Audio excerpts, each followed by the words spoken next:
Sivens. Depuis le premier coup de pelle en septembre 2014, c'est le barrage de la Discorde dans le département du Tarn. Un projet qui va recouvrir 48 hectares et retenir 1,5 million de mètres cubes d'eau en amont d'un ruisseau, le Tescou. Il y a 5 mois, les lieux ont été investis par des dizaines de personnes qui souhaitent préserver cette zone naturelle et suspendre les travaux. Pour les en dissuader, le gouvernement envoie les forces de l'ordre. Au total, ces altercations font 40 interpellations, 20 gardes à vue, 5 comparutions immédiates, au moins 26 blessés et un mort. Rémi Fraisse. Pourtant, en ce même lieu, la délinquance n'est peut-être pas là où l'on croit. C'est l'histoire d'un petit milieu constitué d'élus, de cols blancs et de barons locaux qui jouiraient d'une étrange impunité. C'est à quelques mètres de l'endroit où est mort Rémi Fraisse que nous débutons notre enquête. Bonjour. Bonjour. Alors ils sont où les délinquants? Les vrais délinquants, c'est ceux qui ont commencé à construire ce barrage de Sivens. Lui, c'est Ben Lefeté, porte-parole des opposants au barrage. Après avoir fait ses armes chez Greenpeace, il se bat depuis plus de 2 ans contre ce projet de barrage.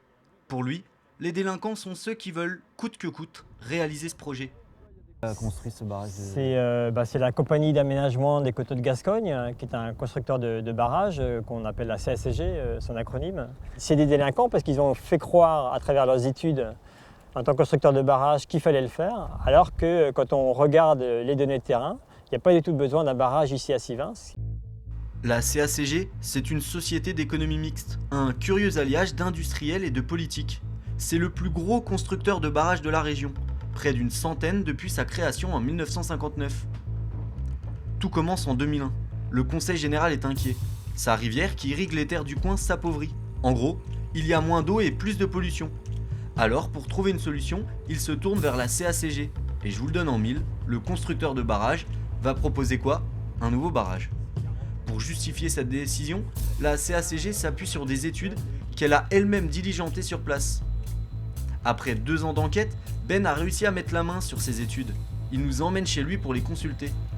Arrivé à son domicile, ce jour-là, il avait reçu une autre visite, celle des pro-barrages. Ils ont fait de Ben leur bête noire. C'est chez moi, donc ça a été tagué cette nuit. Qu'est-ce qui s'est passé en fait? Voilà, c'est des pro-barrages a priori, c'est marqué oui Sivens ici, ici vit Ben Laden, donc moi mon surnom c'est Ben, donc j'ai déjà été agressé en septembre, un pro-barrage m'a cassé le doigt ici, sur une manifestation.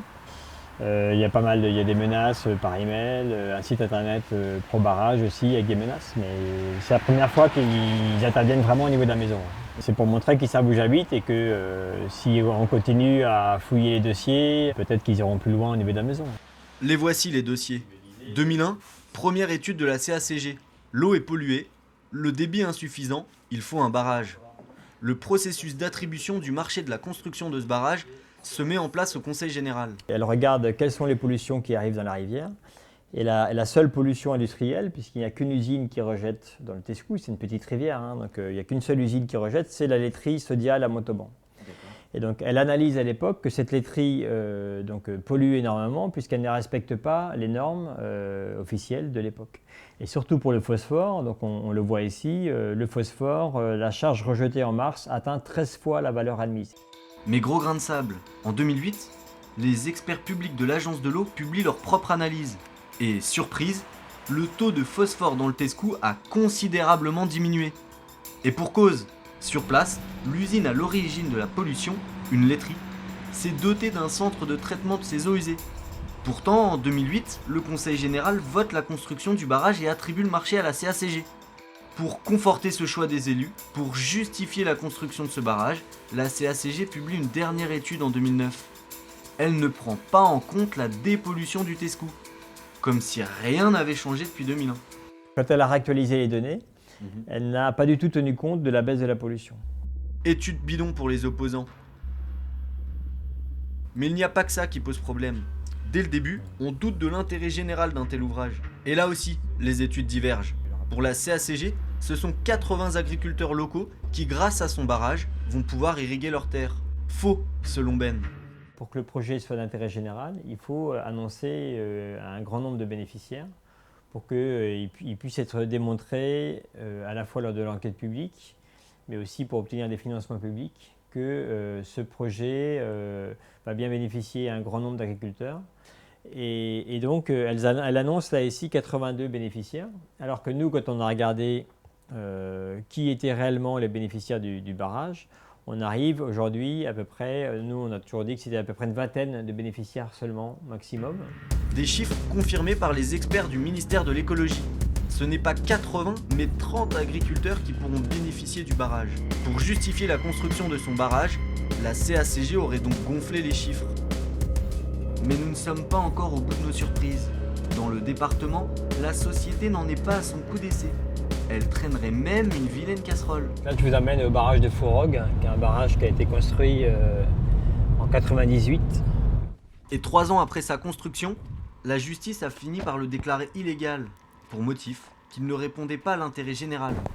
Il faut dire que la CACG s'était empressée de construire ce réservoir, malgré l'interdiction du tribunal administratif. Oui, alors ça c'est un barrage qui est illégal parce que la CACG avait été condamnée par la justice à stopper les travaux.